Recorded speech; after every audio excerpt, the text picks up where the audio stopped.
Welcome on in to another extravagant edition, a live edition, a post-NFL draft edition of the Between the Hashmarks podcast. As always, I'm Matt Lombardo, joined by my friend, colleague, mentor, the purveyor of the Two Deep Zone. Mike Tanier is here. Michael, we made it. The draft is over. We're across the finish line. The picks have been made, and now it's time for the analysis, paralysis by overanalysis to kick in. How are you doing? I am fried. My brain is completely fried after this weekend. The late nights on Thursday and Friday, writing the column on Saturday during the draft. I had the bright idea, my father did, that this would be the best weekend for him to come and help replace some boards on my deck. So the first day after the draft, I spent doing back-breaking labor in the afternoon. But other than that, I'm just peachy. I'm fine. I'm glad to be here with you. It sounds good. My internet is fried, which is why we're a little late going on. I hope that we don't have any interruptions here. But yeah, I was joking about how I kind of got a little cross-faded on Saturday night and passed out on the couch. And the moment I said I passed out on the couch, my internet passed out as well. Yeah, that was a bad omen. So hopefully we can make it through this podcast. And if you enjoy the podcast, please go ahead and subscribe in the Apple Podcast Store. You can check us out on YouTube, on my YouTube channel at Matt Lombardo 975. And if you do subscribe in the Apple Podcast Store, please leave us a 5-star rating and a quick review. If you want to tell us what you like about the show, what you don't like about the show, maybe a guest or two that you'd like to see on the show, leave it in a 5-star review. You can rip us if you want. If you want to do that, we will read every 5-star review from the Apple Podcast Store on the show, Mike. And of course, if you enjoy the post-draft recap and coverages, if you enjoy Mike's brand of firebrand storytelling, the analytics deep dives, all of those things, make sure you check out and subscribe to the Two Deep Zone on Substack. You can subscribe to Between the Hashmarks on Substack as well. Keeps the lights on around here, keeps the internet up and running. Keeps the internet up and running. And from the looks of things, we need your help. So please help. Like, subscribe, do all the things that help us get attention in this attention economy. Yes, and this draft class got a lot of attention going in for all of the wrong reasons. And we talked about this last week on the show. You and I talked about it on air and off. We wrote about it for months. This was not the deepest of draft classes. This was not a heralded class. I had agents telling me that they were hearing that nobody wanted to draft in this class. I had executives telling me going in that 2/3 of the first-round picks wouldn't have first-round grades. It seems like the way teams operated on Thursday night and then throughout the weekend, that the anticipation, the expectation going in, keeping expectations low, seemed to be how teams approached this thing and how it played out. Yeah, and you wrote about it in your column. Obviously, the Bengals noped out. We'll take Dexter Jackson, thank you. The Broncos noped out. We'll take Jalen Waddle, thank you. We will gladly take salary rather than picking this draft. And then you had teams at the end like the Bills sliding out of it, the 49ers sliding out of it, teams doing everything they could to get out of having to expend too much draft capital. If they weren't getting one of the top 10 guys, we will talk about the Giants a little bit, or if they didn't have a very specific need that they thought that they needed to address. Yeah, and you look at how this draft played out. The Eagles in the 3rd round, they ditched 2 third-round picks to bring in Jonathan Bernard, which we'll talk about. You look at the 2nd round, you look at the San Francisco 49ers reportedly spending all day trying to trade out of number 33, trying to trade out of the catbird seat in the 2nd round. They couldn't find any takers, so they just selected another wide receiver after signing Mike Evans in this offseason. And Mike, it really feels like, and I touched on this in the column, it was actually the lead, that the NFL in a lot of ways now is competing with NIL money in college football, which is great. And it's overdue that college football players are getting a bigger piece of the revenue pie for what has become a billion-dollar industry with major college football. But there are ripple-on effects for the NFL, for player development, and we saw it maybe more extreme than ever show its effects during this year's draft. That's absolutely true. And I know you got like some insider info that you want to get to here. I think it's true that it had an impact this year, but I'm curious how long it's going to have such an impact. But what were people telling you? Yeah, I spoke to an assistant general manager on Friday going into the 2nd round just to kind of get his thoughts on what happened on Thursday night and kind of how it seemed like towards the end of the draft, we started seeing guys that you and I talked about as 2nd or 3rd round grades going off the board in picks 20 through 32. It just seemed like the value fell off around pick 20, 23, somewhere in there. And he told me, quote, when 40 juniors go back to school for 2026, that's about a full round of the draft that just vanished. Hence, when you look at Thursday night and the first round, many players were overdrafted by half a round or more. Just look at Ty Simpson and Omar Cooper. Those two probably fit that bill. Teams have to take somebody, so it's needs and traits, I guess, unquote. Needs and traits. And oddly enough, it wasn't like, well, what's this guy's upside? Because 25-year-olds were going off the board. Because if I'm doing needs and traits, I might get a Kedrick Falk. Give me the really big dude who's 21 but was already a team captain, because I can wait a couple of years for him. Now, I'll say this. If all you had to do for this draft board is if you stuck Jeremiah Smith and, let's say, Dante Moore, we don't even need Arch Manning, but Dante Moore and Jeremiah Smith at the top of this draft board, 75% of the complaining by people like us goes away, because we have two quarterbacks to talk about, and we can talk about a guy like Smith. Will the Jets take him? Will he fall to the Giants? And for our purposes, we'd be done. But here's my thing about the NIL. Assistant general manager lives in this world. He knows what he's talking about. I think it kind of peaked this year. Like, this is the year where it hit like this critical mass. Suddenly, we're even hearing about guys like, hey, he was offered $4 million to stay in college. He was offered $5 million. That wasn't the case 5-6 years ago. It started to be the case last year, the year before. It hit like a critical mass this year. I don't think this is a long-term problem. I think this year, next year, it settles itself. Because you know what? These guys have to come out of some type, right?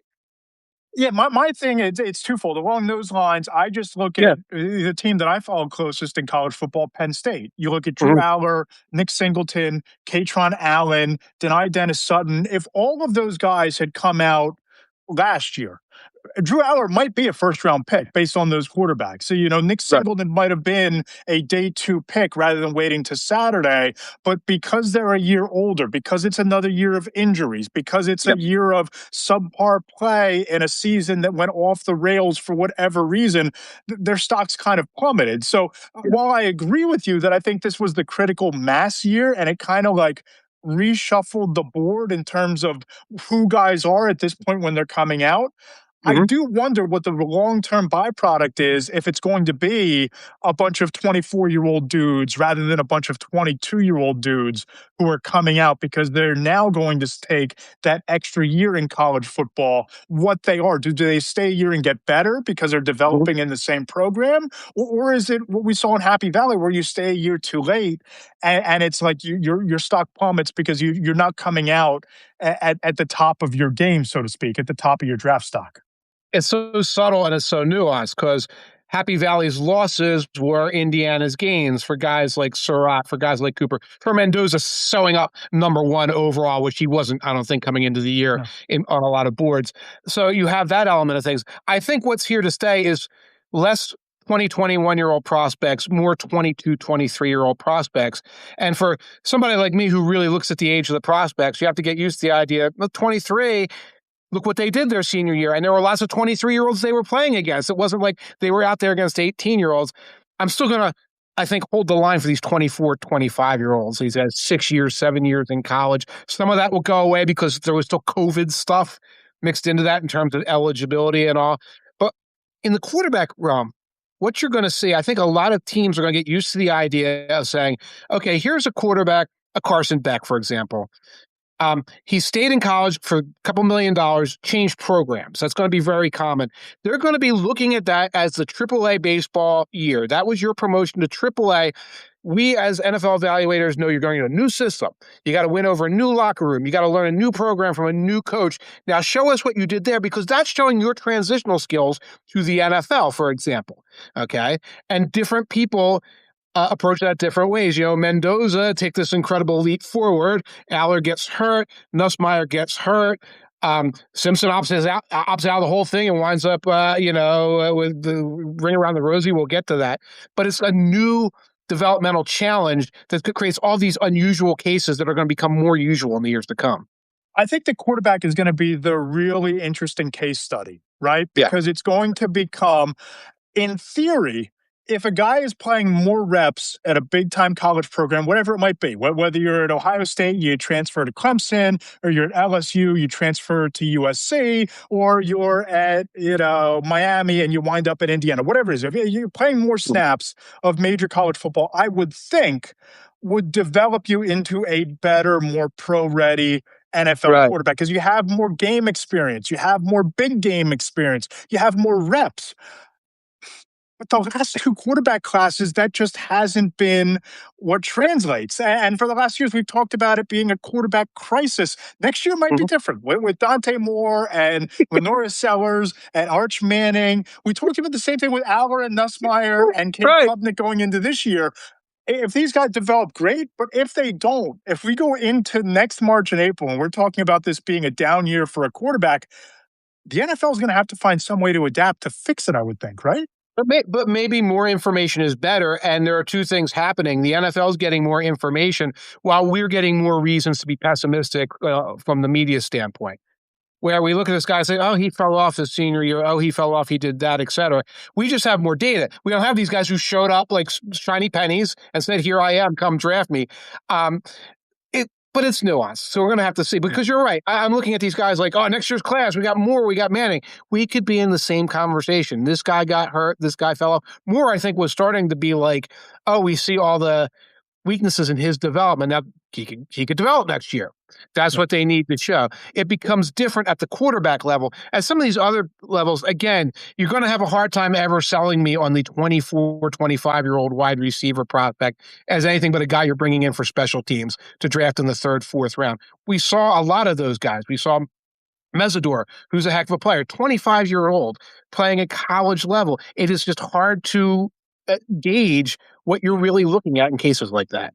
And I wonder what the next step is, because I think there needs to be a pendulum swing from the NFL side of this, because if you look at the rookie wage scale was absolutely necessary when you started to see some of the insane contracts that were going to quarterbacks who were chosen first or second overall without ever playing an NFL snap. But you're now directly competing with NIL money. And I do wonder when you have the next TV rights deal, the books being thrown open on that sometime over the next two seasons, when you see in the next CBA a likely 18th regular season game, if we have multiple drafts where teams are kind of scratching their heads and trying to figure out who to fill out their drafts with and trading into future years, if we have one or two more drafts like this, I do wonder if there's going to be not just a higher salary cap for everyone because of the increased TV money coming in, but if the rookie wage scale is going to have to be higher in order to justify and make it a conversation again for kids taking the NIL money to stay versus the upside and the upshot of a higher ceiling on the rookie wage scale in the NFL. You know what I'm saying? I know what you're saying. NFL isn't going to raise wages if it doesn't have to. It's got to be the players' union that says we want the wages raised. And that will become an interesting question because players' unions, all unions, tend to protect the guys who are in the union now, not the next group of guys. So that becomes a weird thing. Now, when the NFL puts, okay, guys, 18th regular season game is coming, what little scraps do you want in exchange for this? Because, well, if you play nice with this, we'll give you the scraps. Okay, we're not giving you no, franchise tag. We're not giving you that. We're not giving you fully guaranteed salaries. Get real, that's not going to happen. If the NFLPA says, let's revisit how the rookie scale is going, let's throw more money into that, NFL will look at that.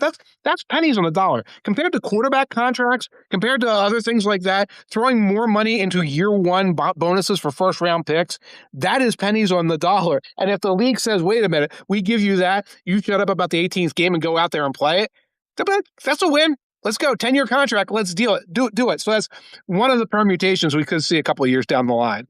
What I think is also interesting about this whole conversation is I remember, I do some self-scouting before I put my content out there for this draft. Like I'll go back and look at, hey, what did I write last year? How did I frame the Monday column? And of course, you had the Shador conversation, kind of how did everything play out? A lot of the conversations I was having with people last year was about how it wasn't a great draft. Right. Last year wasn't a great draft, and you look back at the names that were off the board in the first 2 rounds, and there's a Tyler Warren there, and there's an Yeah. Abdul Carter there, and there's a Ashton Genty there, and there are guys who made immediate major impacts throughout that draft. I Mhm. wonder Hey, if we're all kind of just we're analyzing this, we're talking to people about it. I do wonder if maybe the draft process is just too long and drawn out, that we're kind of missing the forest for the trees. And some of these guys that we're thinking aren't first round talents or aren't second round talents, we're going to look at this next year and say, you know what, those are pretty damn good rookie players. I just wonder if maybe it's our perception of things that is why this is a down draft. You know what I mean? I kept wondering, do I feel burned out because the class was bad, or does the class look bad to me because I'm feeling burned out? And whenever I would hit those particular walls, I would like look around for somebody with expertise. I'm like, no, this is a bad draft. And Yeah. and our profession is full of contrarians who love doing the no, it's not.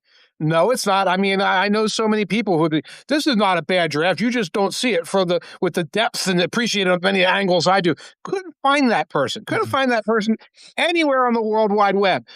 So this was a weak one. I last year's was a weak quarterback draft. Honestly, Yes. that's what I thought of it. And I don't exactly remember what it was strong at. But guys like Ted McMillan were really good. Jackson Dart turned out to have a really good year. This is the weakest one since the year it was Lane Johnson, but also like Luke Jokel and that kid who was the Chiefs offensive lineman for years, and Geno Smith and Taven Austin. I think that was 2011, 2013 maybe. This was the weakest one ever. That one was second weak. So I'm going like 20 years of history here. I've never seen a draft where it's like, oh gosh, that guy's going in the late teens. Really? Blake Miller? Really? That's kind of how I was approaching this, even in the middle of round one.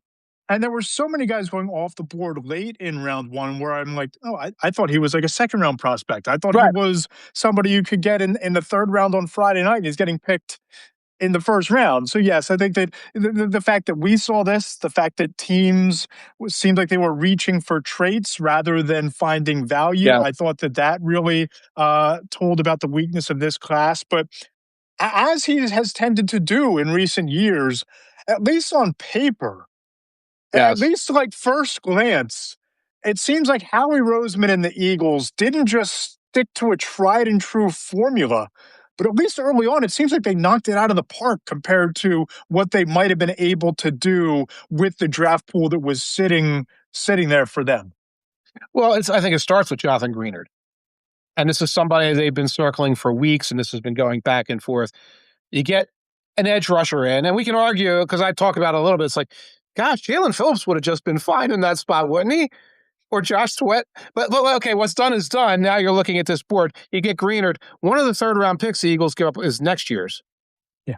So I'm paying you Tuesday for the hamburger today. They get the deal signed right away, and you get this instant upgrade edge rusher for, again, you're talking about the third round of this draft. There were decent guys out there. There was nobody you can say this is probably a 10-sack contributor when healthy. There was no Jonathan Greenard sitting there in the third round, just like there was no Dexter Lawrence sitting there at number 10 for Right. the Bengals. And Right. these are two franchises that, I mentioned this to somebody on Blue Sky today. I think that we're entering divergent paths in the NFL. The teams picking in the top 10 of future drafts are probably going to look at this and say, all right, I could probably get an instant blue chip contributor or two like the Giants did. Teams like Mhm. the Bengals, teams like the Eagles, teams that are on the cusp, they might start looking at these draft picks as trade capital rather than investments in the future.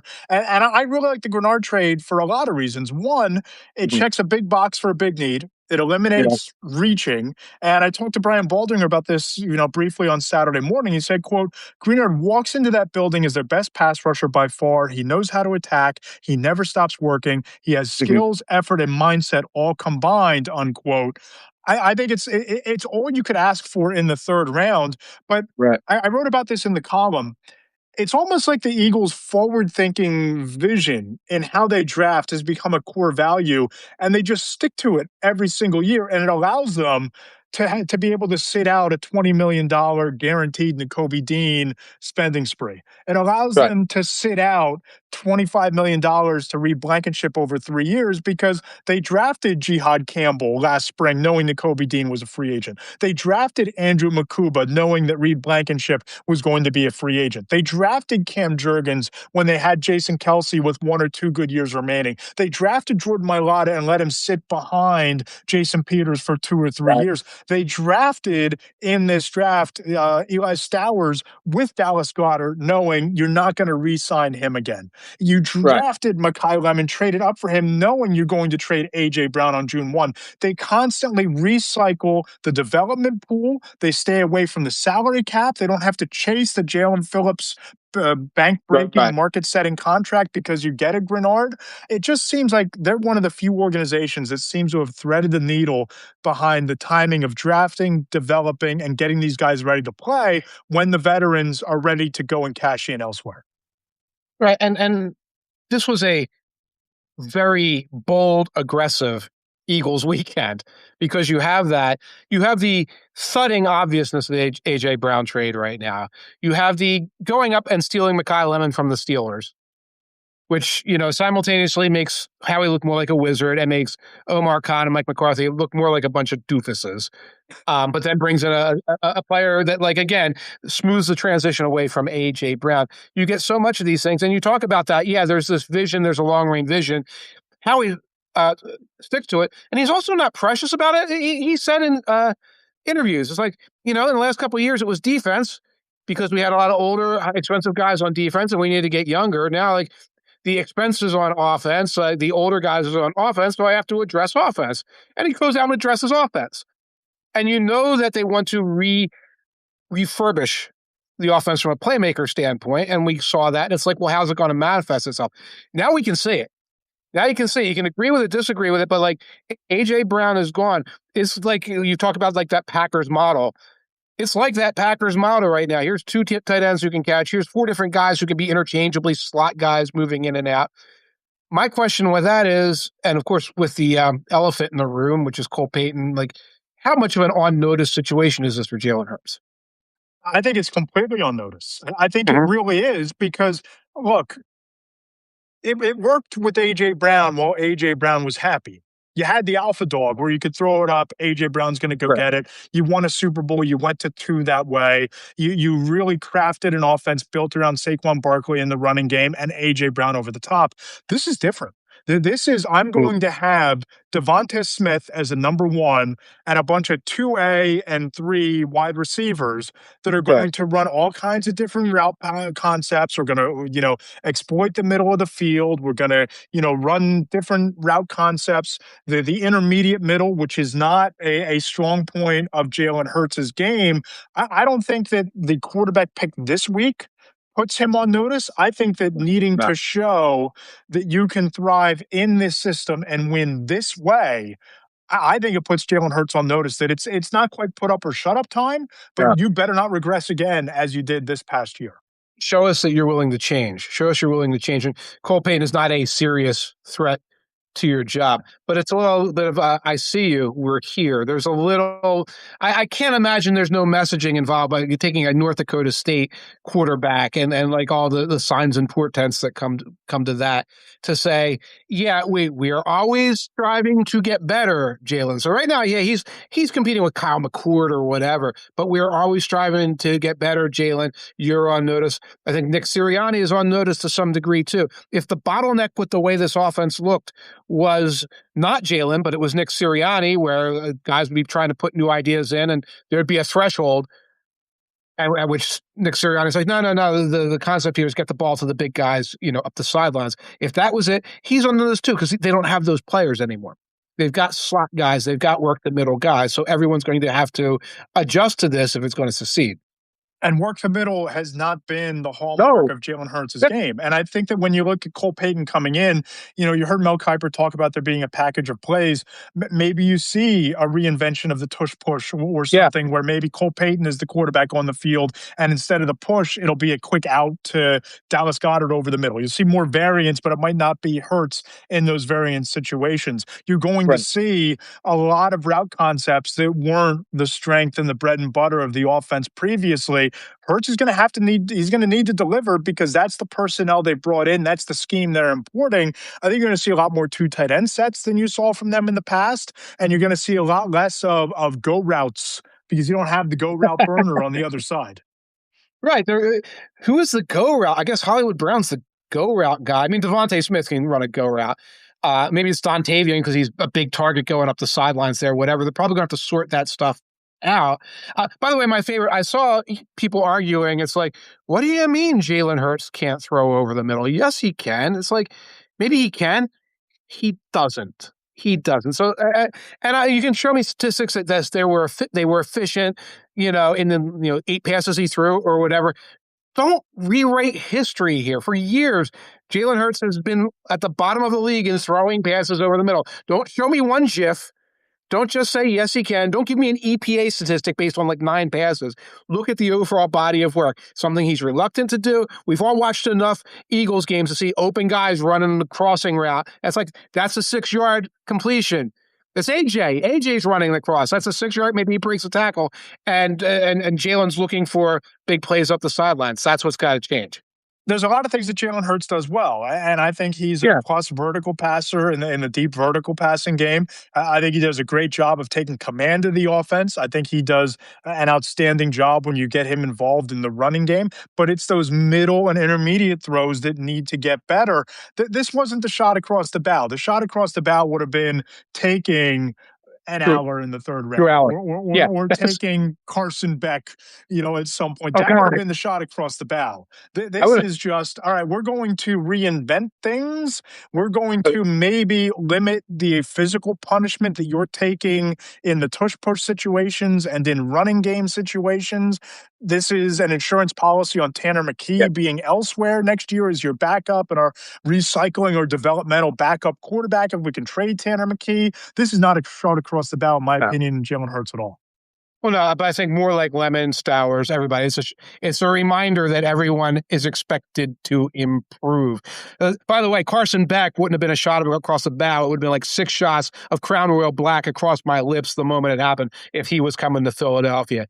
And Drew Aller is somebody else's, lipstick on the collar reminder of what's going on. Maybe we talk about that if you want, but weren't we going to, what's next?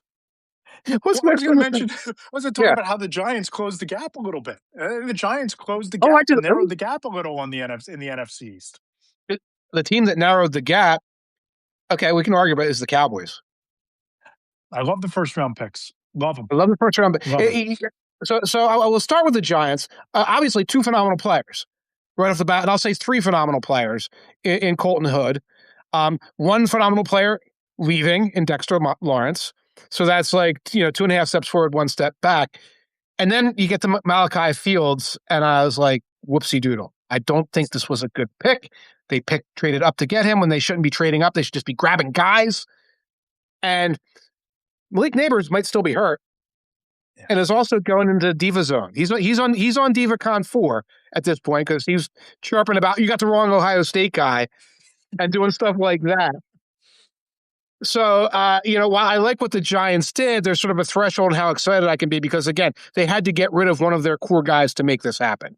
Yeah, I love Arvell Reese. I think he was defensive player number 1 on my board. I think it creates all kinds of optionality in how you move those linebackers around. You should be trying to enable to trade Kayvon Thibodeau at this point, I would think, based on bringing on Arvell Reese. But who knows? I mean, they can't seem to unload him. But the Colton Hood pick, I think, is really fascinating because if you can't get Caden McDonald, which great move by the Houston Texans, by the way, that's a move they had to make. I love the value there. I love the fit.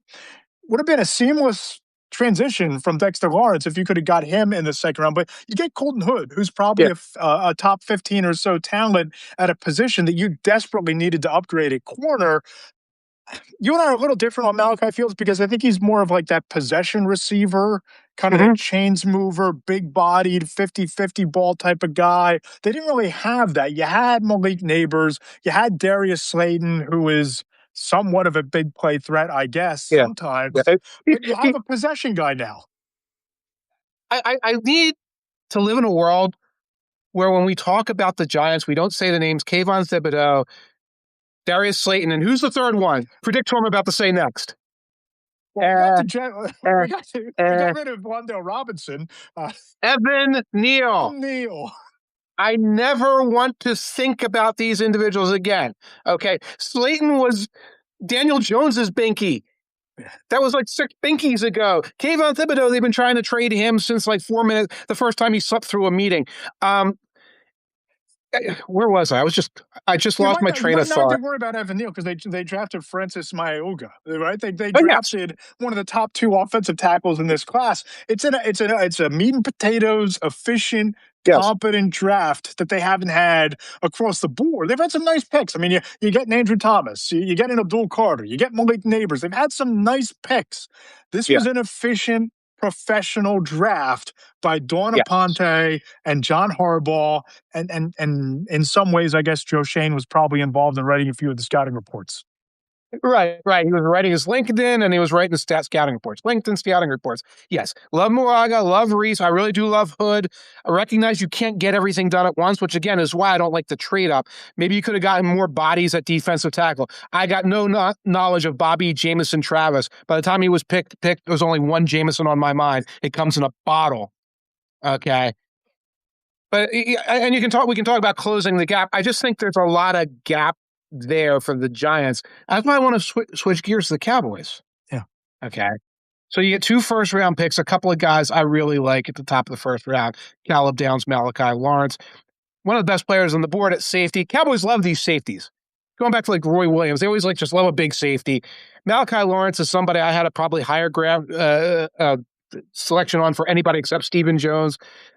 A lot of upside, really good guy. I'm not a big Jason Barham fan. They got D. Winters. Yeah. They just got D. Winters, that's a starting caliber. You talk about meat and potatoes linebacker. He's younger. He was like the only guy who stayed healthy, so he's immune to the cell phone tower or whatever that thing is, the power station. He's immune to that. They're going to bring him in, and it just sort of just bunch him in, solves a problem there. Also added LT Overton in the 4th round. I'm not an LT Overton super fan, but that's the kind of guy that could have helped maybe a Giants line hanging around the 4th round. Big, thick, thumpy rotation. He's a little bit like DeMarcus Lawrence, maybe not in that caliber, so to speak, can play that role. A lot of quality players. It sounds like there's not going to be George Pickens drama. Wait and see. They re-signed their kicker. Again, that was one of those weird, dumb things I thought the Cowboys were going to have trouble with. Defense looks like it could be the 17th best in the NFL with an offense that's going to clock a lot of people. Yeah, they did what they had to do. And you and I were both kind of screaming about this going into the draft, that what they needed to do was address the defense, upgrade the talent on the defense. They did it with a top 3 talent in Caleb Downs. They got Lawrence, who's going to step in and be an immediate contributor in the pass rush. They checked 2 really big boxes right away. They got better. And with an offense, as long as you can keep George Pickens focused, as long as you're not trading him come August for pennies on the dollar because you couldn't move him during the draft, you have an offense that could score 34 points per game, right? I mean, that's just what it is. Now you have a defense that just needs to hold teams under 27, and you're going to win a lot of games. And I think that they have a chance to do that. They upgraded the talent across the board. I think the NFC's got a lot more competitive because I think it sounds like I'm higher on the Giants going into this in year 2 of Jackson Dart than you are. But I think that those 2 teams really help themselves in a lot of ways, not just for 2026, but in terms of the trajectory going forward from here. I think it's up and to the right for both of those teams. Yeah, I think Harbaugh is going to really help that team. Worried about the Neighbors injury. I'm worried about how much culture shifting Harbaugh is looking at right now and thinking he has to do. One thing about the Cowboys, they're born into that darkness. There's never any good culture there. They just go out there, right out there with like the most talented dudes they can, and sometimes they win 12 games, and they could be in that direction here. I wanted to hit you, though. We kind of went off. You had the Giants. You had a high grade on the Giants. I think I did, too. You had a high grade on the Jets. I have a pretty high one on the Jets. high grade on the Browns. I'll tell you what, Jets, Giants, Browns, who's your winner of those three? I think it's the Jets, but it's not Okay. just the Jets. It's whoever the quarterback is for the Jets next year. Whether that's Arch Manning, whether that's Lenora Sellers, whether that's Dante Moore. Think Uh, about what they just did. They went out and they got Kenyon Sadiq, who is mhm. an elite pass catching, after the catch yak machine at tight end.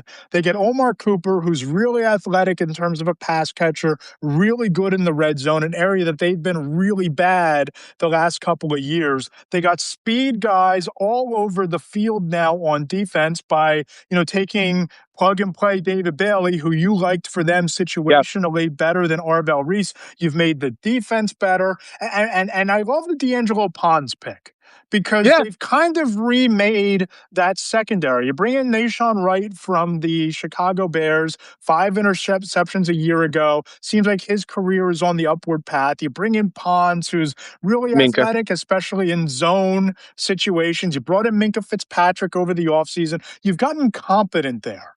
And, the lottery ticket in the 4th round in Cade Klubnik is a pick that I like a lot Really? because I like it situationally for them. Uh-huh. Because I don't think that the Saints, when they took Tyler Shook in the 2nd round, thought he's our quarterback of the future. I think that they liked him. They Mhm. took him. He had the chance to play. I don't know. Oh my God, look who we found in Tyler Shook. We can build around this guy. If the Jets are like a 5-win team after Thanksgiving, you can play Cade Klubnik for 4 or 5 weeks to close out the year, and you can really evaluate what he is. And if you have Tyler Shook and Cade Klubnik, you have 3 first-round picks next year to build around him, right? Like, if you think that if he shows that you can be the guy, great. You have 3 blue chips you can add. And if he stinks, if he's not a guy, if he's just a mediocre young backup, you have 3 first-round picks to go get your franchise quarterback next year. I think you've created optionality for yourself with that pick in the 4th round.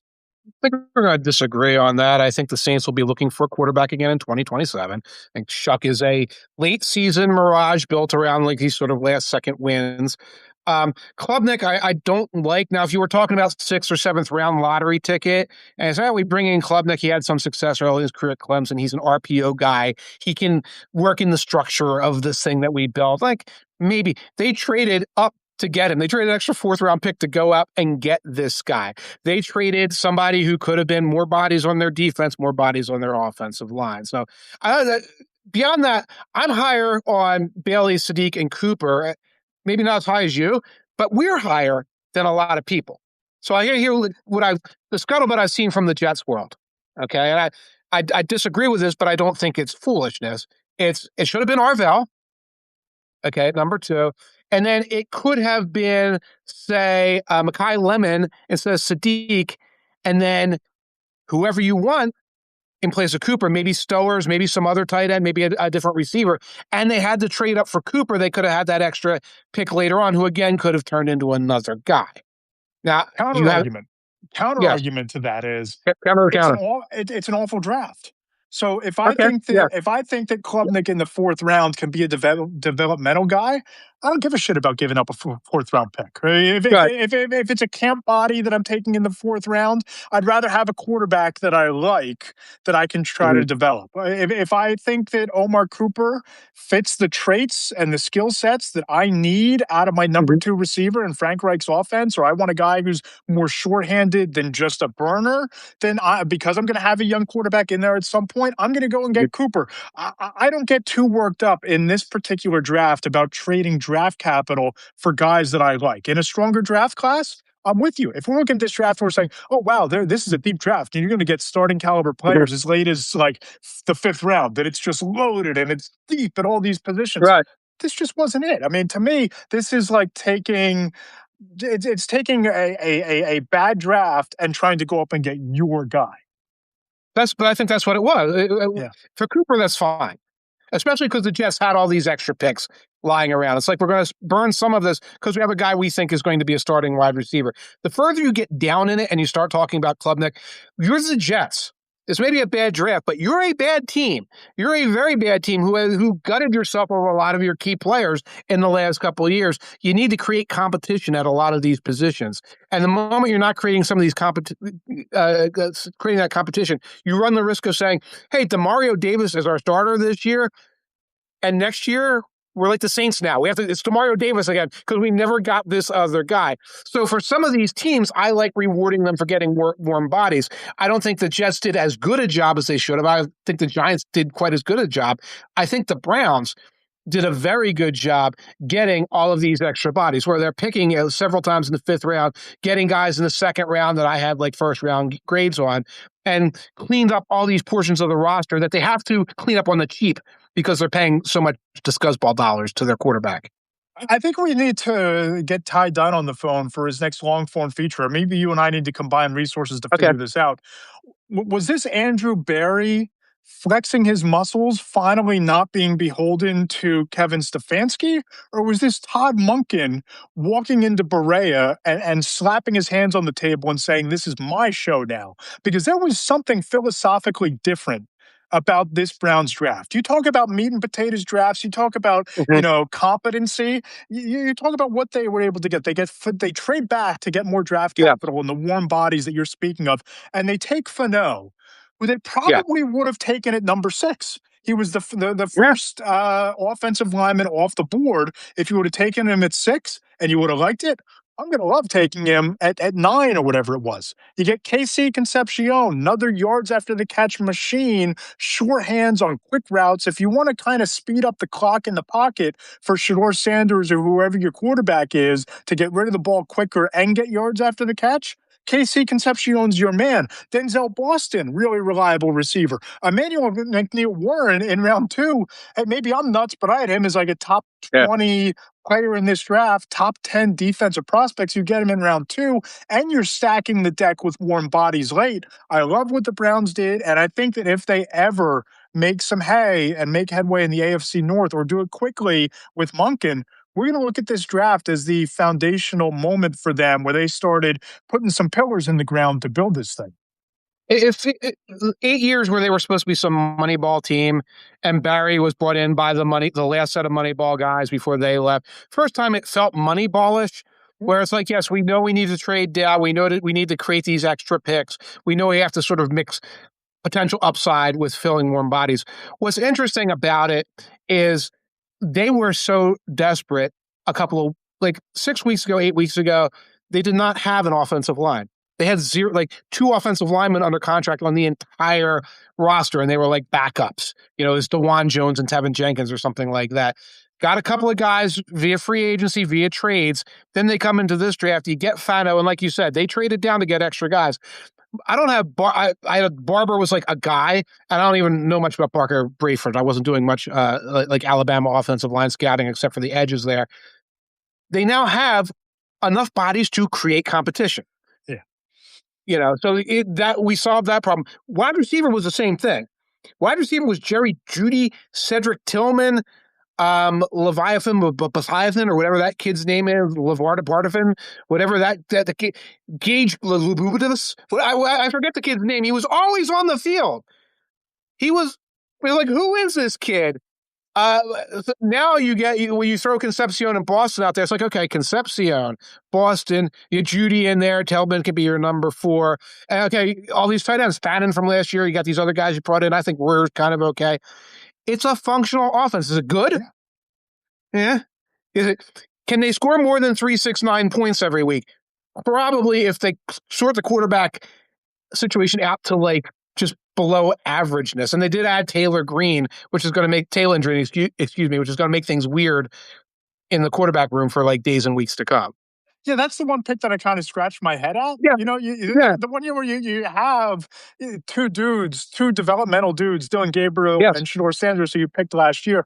Why are you taking a dude in the 5th or 6th round on Saturday at quarterback this year? And you spent a whole year trying to trade Dylan Gabriel, right? You're gonna try to do that again?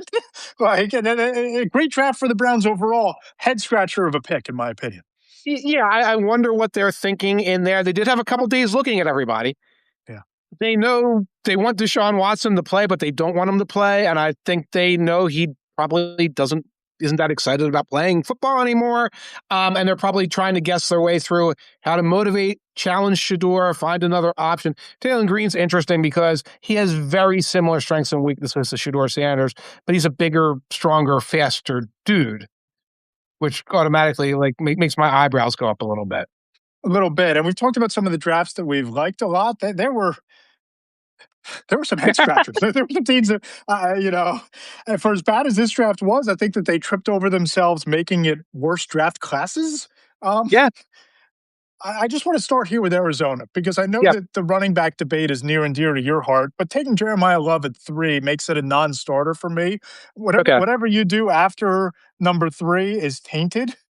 When you have that many needs and you're taking a running back, when you have those offensive tackles sitting there and you have that offensive line, like Love might be with all those missed tackles and the 4.3 yards after contact, he might mask some of those issues and those concerns. So I almost get it. Take an offensive tackle, right? Trade back, move back and take Jeremiah Love later if you want to, or take a tackle then. Carson Beck in the 3rd round. What are we doing? What are we doing? What are we doing?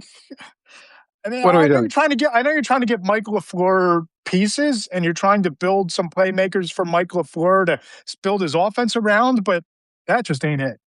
He spent the last 2 years showing us that his arm was shot, and that he's not a good decision maker. That he's just good enough decision maker to bounce around AAA level, and obviously take these stacked teams and do enough. Be better than like some freshman. That's like the Carson Beck scouting report in a nutshell. Shot arm, not a good decision maker, better than a 19-year-old. Period. That's kind of it with him. That was dumb. Jeremiah Love, everyone on the planet can miss me forever with you see, and then you have like this 20-step. I've heard every argument in the last 20 years about picking a running back early. I've heard the receiving game, or, he's going to help keep things under control until the quarterback comes. It always, always, always fails. Okay? It is always a disaster. Period. End of story. Ricky Williams, it was a disaster all the way through. Ashton Genty was a disaster all the way through. Saquon for the Giants was a disaster. Miss me forever for it. He's going to go and he's going to be this guy who's carrying 22 times for 71 yards and 1 touchdown. And enjoy that in your fantasy team, because you're never going to be watching the Cardinals because they're going to be in last place, 4:00 game on the West Coast while we're all watching the Broncos. Yeah, I think that I wrote this on Friday morning in my round 1 reaction, that whatever you think of Jeremiah Love today as a prospect, that's tremendous. I mean, the film speaks for itself. The analytics show you that he can be a difference maker. You put him behind that offensive line. And if Monty Ossenfort or whoever replaces him in a year does everything right, and you get the quarterback right, and you build a functional offensive line, and you build out the defense, and in 3 years, the Cardinals are pretty decent. What the heck is Jeremiah Love going to be when you talk about the hits he's going to take behind the line of scrimmage, behind that offensive line, the injuries he's going to withstand? When you're about to get good, Jeremiah Love, the prospect in 2026, is not going to be Jeremiah Love, the player, in 2028. And that's my biggest problem with taking Jeremiah Love that high. If you want to talk to me about the Ravens making a trade like the Rams did to get up to the top of the board, we need to take a running back to pair with Lamar Jackson, that's fine. You want to talk to me about the Chiefs, if they were picking 3rd, you want to pick an elite running back to pair with Patrick Mahomes, take Jeremiah Love, go nuts, because your roster is ready for it. A running back can be the missing piece. We saw it with Saquon Barkley. To a lesser extent, we've seen the impact that Josh Jacobs and Derrick Henry make in Baltimore. Jeremiah Love to the Cardinals is not a difference maker at all. We just did this with Genty last year. We just did this with a very similar guy last year. And the Raiders took a running back. Later on this draft, it's like, we're going to need to rotate these guys. The one time like a top 10 running back worked recently was Ezekiel Elliott, because Tony Romo had gotten hurt, and that's why the Cowboys had fallen off. And then he comes back and Prescott replaces him. So it was a fluky thing, like the Chiefs are a fluky thing this year. Okay. Of course, they went out and got Kenneth Walker. That took them off the table for this. It's just a miss me.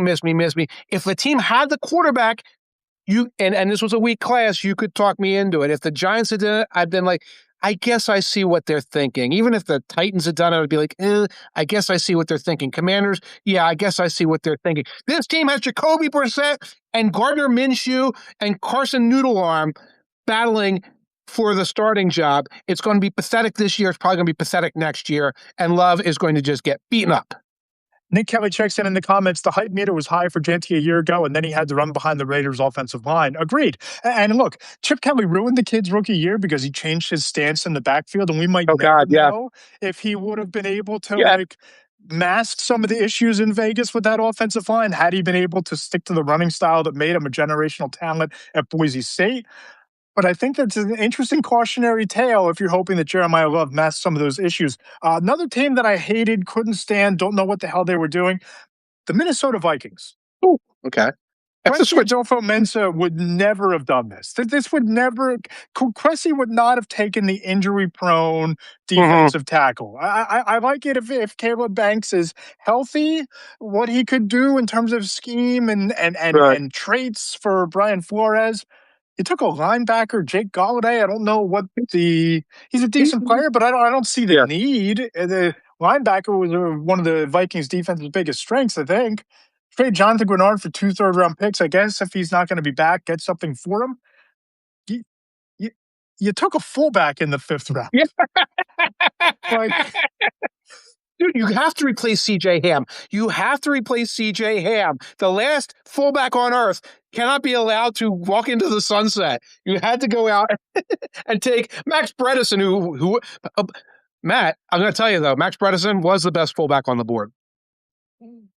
Okay. He's a fullback, though. He's a fullback.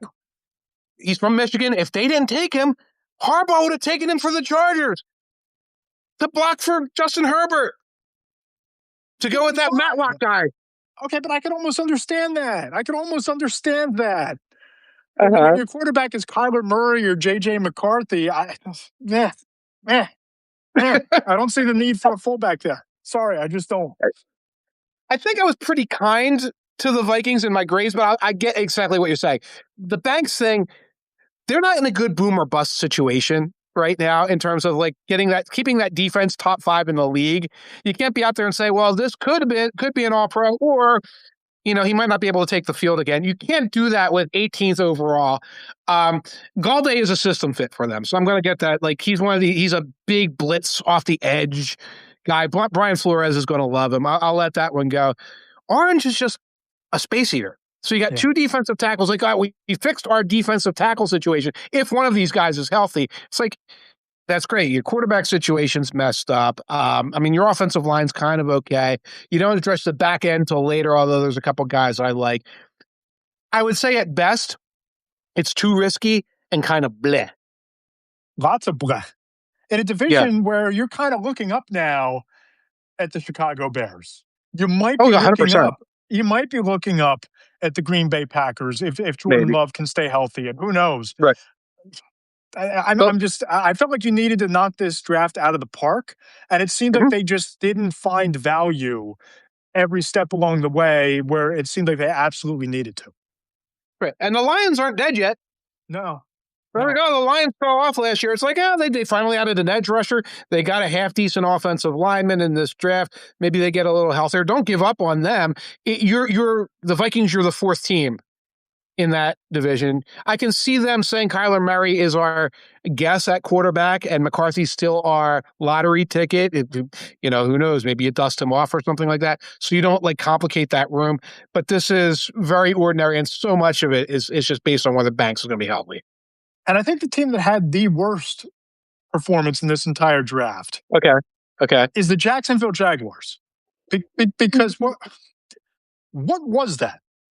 Like, what was the philosophy there? Because you take a tight end in the 2nd round and Nate Borkaker, when you have a rising Brenton Strange in place, who had a really good year last year when he was healthy. I'm not sure you needed Albertus Regis unless you were just so scarred by what Josh Allen did to you in the running game and the playoff game that you had to get a run stuffer. Wesley Williams out of Duke in the fourth round. I'm not sure he was a top 200 or top 220 player on most big boards. Yeah, he's a weird choice.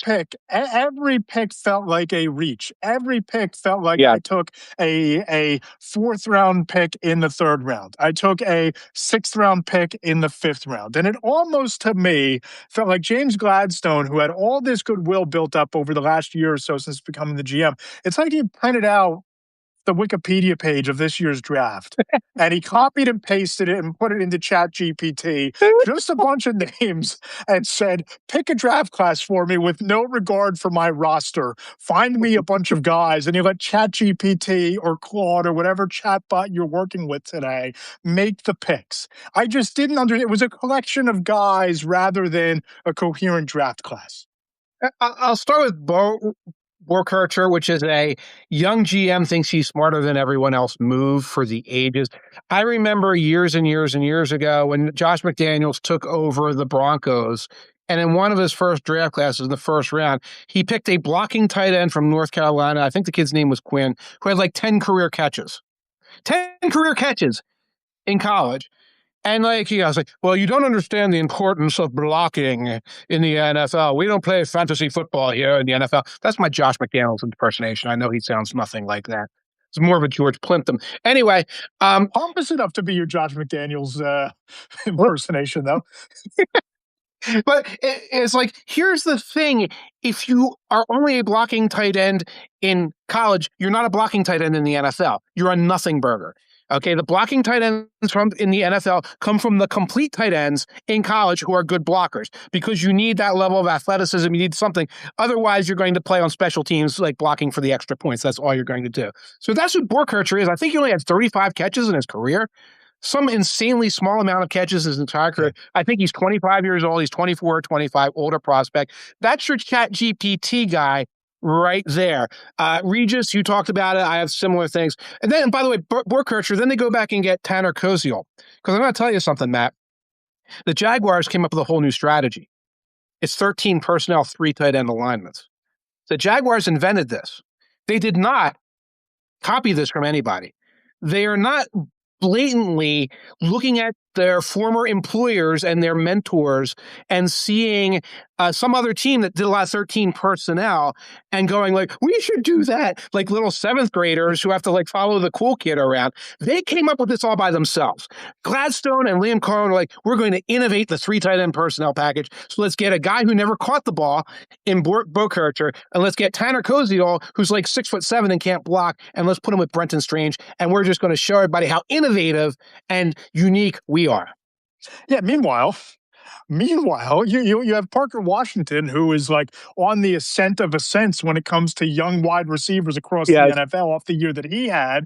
You still have Brian Thomas Jr., who you weren't able to trade, but like really playmaker after the catch. You took Travis Hunter that you could still throw in there as a wide receiver from time to time, speedy as hell. So you have all of these like really good, really young, really ascending wide receivers, and you're just going to say, we'll throw it to you guys like 6 times a game. We're going to play 13 personnel. You're going to play 20% of the snaps. So what is the philosophy there? Right. I don't think either Koziol or Burkhardt was somebody who should have been taken until like the 6th or 7th round, by the way. I have an idea, though. Brian Thomas to the Giants for Evan Neal and Kayvon Thibodeau. Let's just do it. Get it over with. I don't want to hear about either guy on either team anymore. Maybe throw Slayton in and throw like a 5th round pick back the other way. Can we do this? I mean, yes. Get Shane on the phone. Maybe he'll pick up. Shane is driving away as we speak right now with like the store all boxes in the back of his car. But so I don't want to. I don't want to send Cardinals fans. I don't want to send Jaguars fans. I don't want to send those fan bases out of this podcast feeling suicidal, or people like listening to this being disappointed and thinking we're down on every single draft class. You had a great NFC grades column. Your AFC grades go up on the Two Deep Zone tomorrow. I want to throw a few teams at you. Get your thoughts on their grades. I have 4 that are written down. I'm going to pass on the Cowboys because we did that. We did them. So I'm going to start in the NFC. Detroit Lions. What did you like there? I love them getting a pass rusher. Tell me what you think about their grades. Love them getting a pass rusher. Blake Miller's fine. I was like earlier on, like, oh my God, Blake Miller. He's probably going to be like a starting right tackle. That's a pretty worthy pick, 17th overall. Derek Moore isn't somebody that blows my mind, but when you put him across from Aiden Hutchinson and you start rotating him, because they did get like guys like DJ Wanham, it's like, oh my God, the Lions have a normal pass rush again. Yeah. They have the great guy and the rotation of pretty good guys on the other side, like every other team has. And I can look at that and say, all right, that makes sense. You throw in Jimmy Rolder, who's like a system fit, thumpy dude, the Campbell type of guy. Keith Abney is another good role player.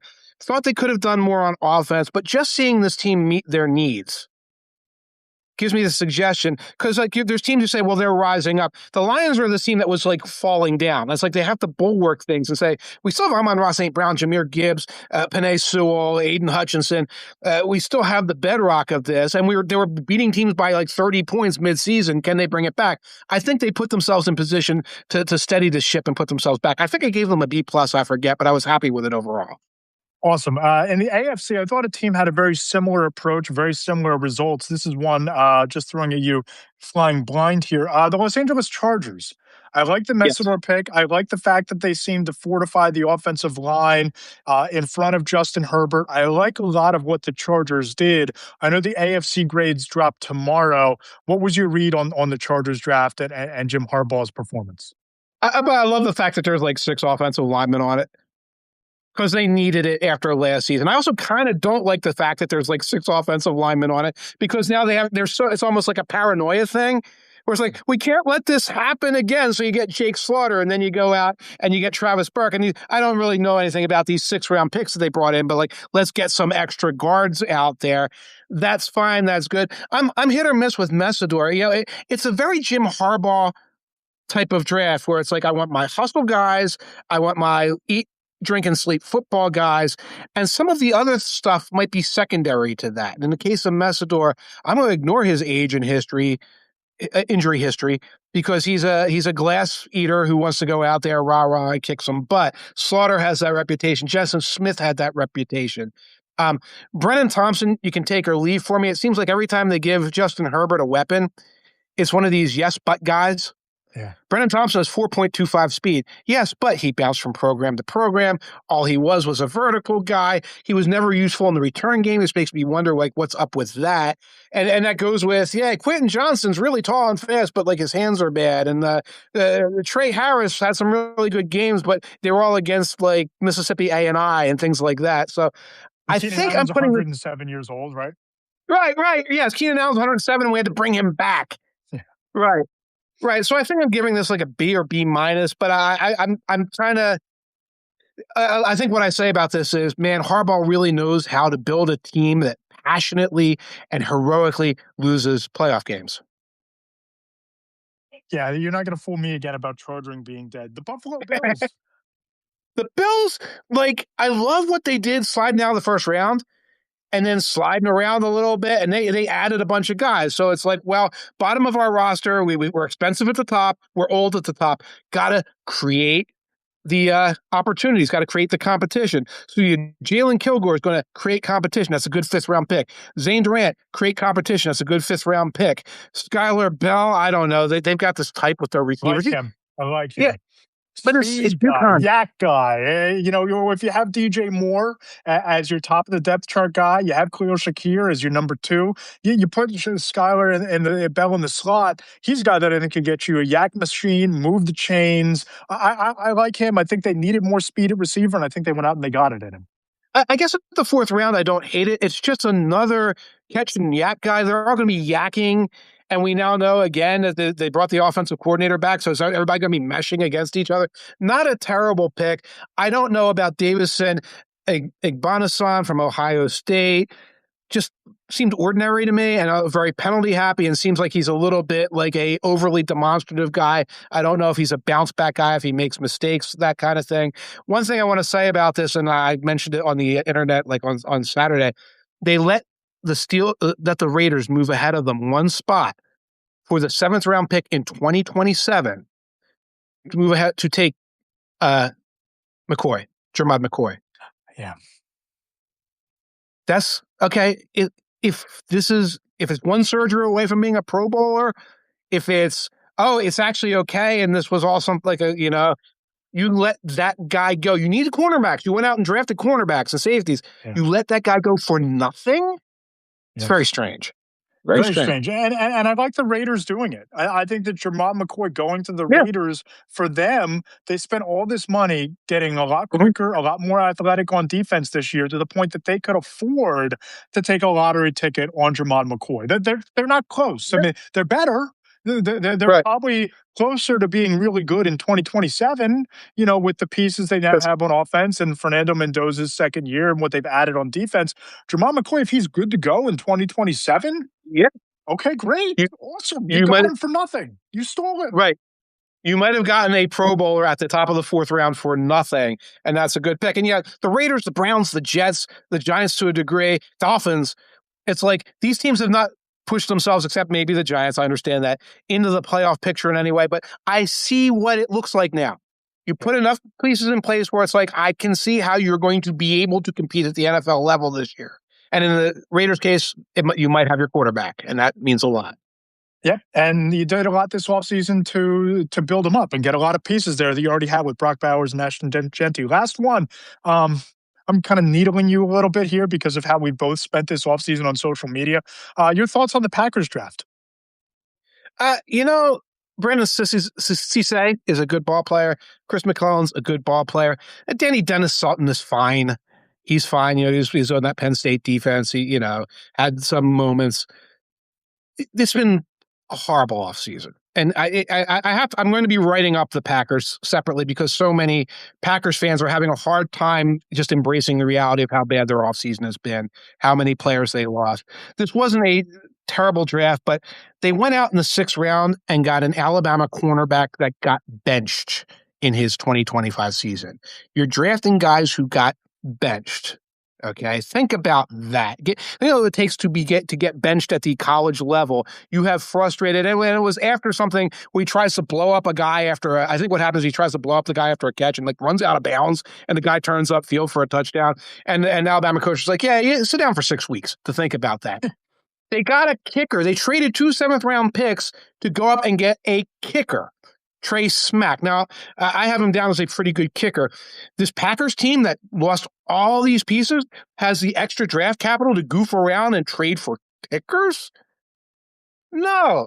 I mean, he'll compete with McManus, and you might wind up with a rookie kicker who stinks. You might wind up with McManus again. I don't know if that other kid's still around. I don't study the Packers special teams that tightly this time of year. It was a draft that reinforces the fact that all the Packers are going to be doing this year is hoping to run it back with the backups of the guys that they let go, and hoping that Micah comes back. And Micah might be back Columbus Day. That's kind of like where we're at here. It might be back the beginning of October. They're going to be looking at that schedule in Green Bay and saying, man, I hope this schedule starts out with the Little Sisters of the Poor. And it doesn't start out with the Lions in Detroit and the Rams in Timbuktu or whatever. Back because they're field. Yeah. Right. Because they could be out there and it's like, we don't have Micah Parsons. There's a slim chance that they might be Tucker Kraft might still be on his way back at that point. Slim, I think it's going to be okay. But when you look at all that, okay-ish draft remains a cataclysmic offseason for a team that should be trying to get better and reach the Super Bowl. I liked Sis's moxie in coverage in South Carolina. Just as a guy who just wasn't afraid to get up in your face and play press coverage and go after balls. I'm kind of stunned that Denied Dennis Sutton lasted as long as he did, because he seemed like he was one of those more explosive pass rushers that I thought would get more buzz. It just never happened. But I'm with you. They had so many needs, especially getting one cornerback is nice. They needed to get 2 or 3 plug-and-play corners in that secondary, and they just didn't. And burning a pick on a kicker, not a great draft. I would probably give it a C- if it were me. Yeah, they need reinforcements on the offensive line, too. They're pretending they don't, but they do. It wouldn't hurt just having an extra body or two at wide receiver. It's oh, well, we still have Bo Melton. It's yeah, you still have Bo Melton. Sometimes he's your cornerback, too. They haven't, they're not fostering. It's really what it is, from the standpoint of just understanding how teams have been built for years. I've said fostering competition. like 10 times during this, you need to foster competition. Okay. They didn't foster competition. They're handing starting jobs to people. Lucas Van Ness, you're a starter now. You haven't been a starter for 3 years, but you're a starter now. Jordan Morgan at left tackle couldn't win the job from Rasheed Walker. We just got rid of Rasheed Walker. So you get to be a starter now. I think his name is Belton, the left guard. You couldn't beat out Morgan half the time, but you're the starter now at left guard. It's fine. Hey, Matthew Golden, you couldn't get on the field past Dontavian Wicks last year. But we got rid of Wicks and Dobbs. You're the starter now. That's not how it's done, folks. That's a recipe for disaster. If these guys, and I mentioned those are a bunch of first-round picks I mentioned. If they were good, we wouldn't have been talking about Rashawn Gary, and we wouldn't have been talking about, Eldon Jenkins or Rasheed Walker or whoever else, because they would have gotten the jobs. Okay, they didn't. Now they've got them by default. That's bad. Yeah, it is not going well in Green Bay. What do we have coming up on the two deep zone in the near future here?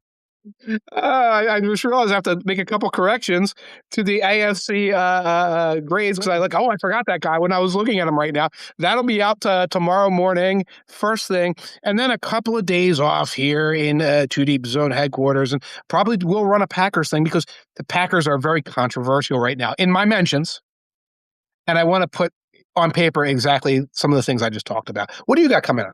Yeah, I have two ongoing series that I'm kind of excited about. I don't know which one I'm going to kick off now. I don't know whether there's more upside to grading every team's offseason, including the draft, or the one that I've kind of teased to myself as the tentpole of the summer, the 5 best players in each division and the one non-quarterback that an executive that I speak to would build his team around. So we're going to debate in our minds which one we want to start this week, which one we want to hold off for later. But those are two things that we have on the calendar and have on the list here Between the Hashmarks. That's a great idea. At some point, I will be kicking back off the Signature Moments series. I have to go in and do the Buccaneers, which means we'll be looking at Tom Brady. We'll be looking at, Dexter Jackson intercepting passes in the Super Bowl. Rondé Barber making a fool out of Donovan will be on there. So I'll be doing that. And then, I got to do the Cardinals. But then good teams will come. I'll have to do the Rams and the Seahawks. Yeah. I mean, beast mode with the Seahawks and all that stuff. A lot of fun, interesting stuff. That's going to be a week or two on the line. I need to catch my breath a little bit. I think we both do. We both need to go out, touch some grass, get some fresh air. Maybe meet up for a cocktail or a liquid lunch at some point between Two Deep Zone headquarters and Between the Hashmarks Central. Mike, this has been a lot of fun as always. Appreciate everybody who tuned in. Bunch of people in the live feed. If you missed the live podcast, please go ahead and check us out in the Apple Podcast Store. Leave us those 5-star ratings and reviews. Subscribe to Between the Hashmarks on Substack. Subscribe to the Two Deep Zone on Substack as well. Mike, look forward to this in a couple weeks from now. I'm Matt Lombardo. He's Mike Tanier. We'll talk to you in about 2 weeks back here on the pod.